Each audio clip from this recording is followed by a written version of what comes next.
আজকের দিনটা আমার কাছে অনেক স্পেশাল আর সেটা ফিল করিয়েছে আমার বাচ্চারা। আসসালামু আলাইকুম, কেমন আছেন সবাই? আশা করছি সবাই অনেক ভালো আছেন। আলহামদুলিল্লাহ, আল্লাহর রহমতে এবং আপনাদের দয়ায় আমিও বেশ ভালো আছি।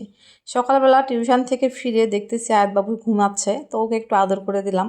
কেন জানি না, যাওয়ার সময় ওকে আদর করতে ভয় লাগে, কারণ ও উঠে গেলেই না একদম পিছ লাগা যায় আর বলে যে আমিও যাব আমিও যাব। তো আসার পরে ওকে একটু সুন্দর করে আদর করে উঠিয়ে দিলাম, আর দেওয়ার পরে বাঙালির যে ঐতিহ্যবাহী খাবার, এটা কিন্তু আমাদের বাসায় প্রায়ই হয়। অনেকে শুধু বৈশাখ মাসের প্রথম দিনে খায়, আমরা কিন্তু একদম মনে প্রাণে খাঁটি বাঙালি। আর সেটা আমাদের আচরণে বুঝতে পারবেন আপনারা। তো এই যে এখানে একটু বেশ সুন্দর করে কাঁচামরিচটাকে চটকায়ে নিচ্ছিলাম, আর এটা দিয়ে বেশ সুন্দর করে মাখাবো। এটা হচ্ছে পান্তা ভাত, আর এই গরমে সকাল সকাল পান্তা ভাতের চাইতে বিকল্প অন্য কিছু আমার কাছে পারফেক্ট বলে মনে হয় না। তো এটা আবার সবাই খাবে না, আমরা দুই মা মেয়ে, মানে আমার মাহি বাবু আর আমি এটা পছন্দ করি। তো আমাদের জন্য একটু আলু ভর্তা করে নিয়েছি, পেঁয়াজ আর মরিচ দিয়ে একটু বেশ সুন্দর করে ভাতটাকে চটকিয়ে মাখায় নিলাম। এখানে একটু লেবু হলে আরও মজা লাগতো, যদিও বা লেবুটা নেই।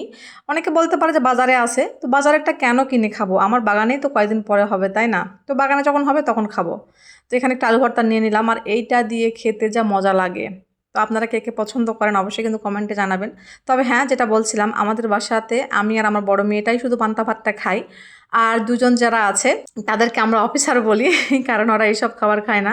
সাহেবও একদম পছন্দ করে না, আর আমার ছোটো মেয়েটা একদম পুরোপুরি বাবার মতো হয়েছে, ও একদম পছন্দ করে না। তাই ভাবছিলাম যে ওকে কি খেতে দিব। তো অত কিছু ভাবতে হয় নাই, ভাবলাম যে ওকে একটু কফি বানাই দিই। প্রতিদিন তো দুধ চা অথবা লাল চা করে দিই, তো আজকে ভাবলাম একটু কফি করে দিই। বাচ্চাটাকে খুব কম কফি করে দেওয়া হয়, কারণ আমি না আসক্ত হয়ে গিয়েছিলাম এক সময় কফি খেতে খেতে। তো আমি অনেক কষ্টে নিজেকে সারিয়েছি, তারপরে কফিটা একদম বাদই দিয়ে দিয়েছিলাম। তো এখন ভাবতেছি যে আবার একটু কফি খাবো, তবে চিনি ছাড়া। কফি খেলে নাকি ওজন কমে, আমি ঠিক জানি না। আপনারা যদি জেনে থাকেন এটা সত্যতা, তাহলে কিন্তু কমেন্টে জানাবেন। আমি আসলেই শিওর নই যে কফি খেলে মানুষের ওজন কি সত্যি সত্যি কমে। তো যাই হোক, এখানে একটু বাচ্চা খাবে, যে বাচ্চা খাবে, তো এই জন্য একটু চিনি দিয়ে দিলাম, আর একটু ফেটিয়েও নিলাম যাতে করে টেস্টটা ভালো লাগে। কারণ ও বলতে গেলে ফার্স্ট টাইমই খাচ্ছে, এর আগে রেস্টুরেন্টে গিয়ে খেয়েছে। রেস্টুরেন্টের কফি আর বাড়ির কফি তো একটু আলাদা হবে, তাই না? কারণ ওরা একটু দুধটাকে বেশি ঘন করে, আমি অনেক বেশি ঘন করতে পারি নাই, কারণ টিউশন থেকে এসে দুধটাকে জাল করছে। আর অনেক বেশি ঘন করলে পরবর্তীতে আবার অন্য কিছুতে খাওয়া যাবে না। আমি এমনিতেই দুধ খেতে পছন্দ করি, যদি বা চা কফির সঙ্গে খেতে পছন্দ করি না। তো রাতের বেলা সাহেব এটা নিয়ে আসছিল, মোগলাই। তো মোগলাই আমরা যখন নিয়ে আসছে তখন প্রায় রাত বাজে 9:30। আমরা রাতের খাবার খেতে বসে গিয়েছি, আর সেই সময় নিয়ে আসছে, তাই সেটা খাওয়া হয় নাই। 2-1 পিস করে খেয়ে ফ্রিজে উঠিয়ে রাখছিলাম। তো আয়াতবাবুকে যখন দিলাম, ও এত বেশি খুশি হয়েছে, মানে ও আবার, আমি বলি যে ও চাইনিজ বেবিদের মতো, ও এই চাইনিজ খাবারগুলো খেতে পছন্দ করে। এটা যে বাহির থেকে কিনে দিতে হবে এটা কোনো কথা না, ওকে বাসাতেও যদি রুটি বানাই দেওয়া যায়, পরোটা বানাই দেওয়া যায়, ও অনেক পছন্দ করে এই খাবারগুলো। ভাতটা একদমই পছন্দ করে না, ভাত বা খিচুড়ি পছন্দ করে না। তবে হ্যাঁ, পোলাওটা অনেক বেশি পছন্দ করে আমার আয়াতবাবু। তো খাচ্ছিল, আমি একটু ভিডিও করে নিলাম, বললাম যে তুমি তো অফিসার, তোমাকে একটু এগুলো খাবার দিতে হয়, তুমি অনেক বেশি ঝামেলা করো, এভাবে বলতেছিলাম। আর এরই ফাঁকে আমার বড় মেয়ে যেটা করলো, আমি তো একদম অবাক হয়ে গেছি। ওর বাবাকে দিয়ে এটা কিনে নিয়ে আসছে। আজকে হচ্ছে আমার একটা জীবনের স্পেশাল ডে, সেটা হচ্ছে আজকে আমার জন্মদিন। Happy birthday to me. তো আমার বাচ্চারা আমাকে যে এত স্পেশাল ফিল করাবে, আমি না সত্যি কল্পনাও করি নাই।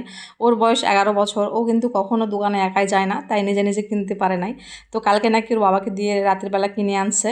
আমি জানতামই না ও আমাকে সারপ্রাইজ করবে, তাই ও সকাল সকাল ঘুম থেকে উঠে আবার টিউশন থেকে এসে আমার আরেকটা যে ফোন আছে বাসায়, সেটার থেকে আবার হ্যাপি বার্থডে মম মানে আমাকে উইশও করছে। তো আমাকে সত্যি অনেক ভালো লাগলো। আর এটা কিন্তু কালকে রান্নাবান্না করছিলাম, আপনাদের সঙ্গে শেয়ার করতে পারি নাই 2-3 দিনের ভিডিও, কারণ আমি অনেক বেশি ব্যস্ত হয়ে গেছি। যেহেতু আমি সংসারের কাজ নিজে সামলাই, সেই সঙ্গে সাহেবকে ব্যবসার কাজে হেল্প করি, সেই সঙ্গে টুকটাক নিজের সেলাই টেলাই নিজে নিজেই করতে পছন্দ করি। তো এই জন্য সব মিলিয়ে একটু ব্যস্ত আছি। আর বড় মেয়ে তো ক্লাস 5, যেহেতু অনেক বেশি পড়াশোনার চাপও, ওকেও একটু দেখাশোনা করতে হচ্ছে, আয়াতবাবুকেও সময় দিচ্ছি। আর তার চাইতে বড় কথা হচ্ছে প্রচণ্ড গরম, এই গরমে কোনো কিছু করতে ইচ্ছে হচ্ছিল না, আর আমি একটু শারীরিকভাবে একটু অসুস্থও ছিলাম। তো সব মিলিয়ে আর ভিডিওগুলো আপনাদের সঙ্গে শেয়ার করতে পারি নাই। আমি জানি আপনারা অনেক বেশি মিস করবেন না, তবে যারা যারা মিস করবেন তাদেরকে বলতেছি যে একটু প্লিজ ক্ষমা সুন্দর দৃষ্টিতে দেখবেন, কারণ আমি সরি চেয়ে নিচ্ছি। আসলে শরীর তো সবসময় একরকম থাকে না, তাই না? তো এই যে মাটির চুলায় রান্না করতেছিলাম, গ্যাসের যে দাম, গ্যাসে রান্না করা যাবে না একদম। আর আমার অনেক বেশি রান্না করতে হয়, আর আমি একটু গ্রামের সাইডের মেয়ে, তো মধ্যবিত্ত ফ্যামিলির মেয়ে, গ্রামের মেয়ে, তো আমি একটু কষিয়ে রান্না করতে পছন্দ করি। এই জন্য গ্যাসটা আমার খুব অল্প যায়।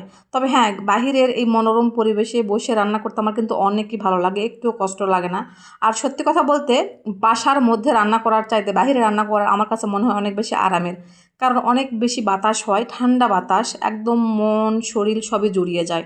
তো আর একটা বিষয় আছে এখানে রান্না করার, সেটা হচ্ছে আমি যখন এখানে রান্না বান্না করি আয়াতবাবু বাইরে খেলতে পারে, দেখেন ও কিন্তু খেলতেছে, বাইরে এত সুন্দর বাতাস হচ্ছে, তারপরও বাচ্চাটা আমার ঘেমে গেছে, বলতেছে যে আমি বললাম যে তুমি বাসায় গিয়ে টিভি দেখো, ও বলছে না মা আমি এখন খেলা করি, যেহেতু তুমি রান্না করছো, রান্না বান্না শেষ হলে তার খেলা করতে পারবো না।